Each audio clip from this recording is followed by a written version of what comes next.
সহে সহেলি ওর স্বামী আর ওর মেয়ে, মেয়ের ১ সপ্তাহ ছুটি পড়ে গেছে স্কুলে, আর স্বামীরও পড়ে গেছে, আর সহেলিরও পড়ে যাচ্ছে ১ দিনের পরে।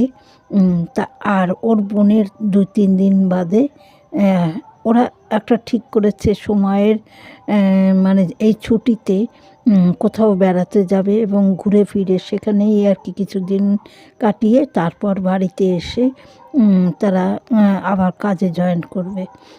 এই পরিকল্পনা নিয়ে ওরা বেরিয়ে পড়েছে ৩ জনে, এবং ওদের বোন পরে যাবে।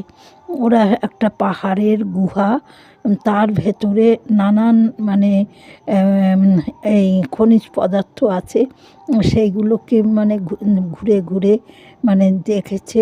দেখে তারপরে তারা বেরিয়ে গেছে একটা বাঁধ মানে দেয়া, সেখানে তারা ঘুরে ঘুরে দেখছে। খুব প্রাকৃতিক দৃশ্য, অতি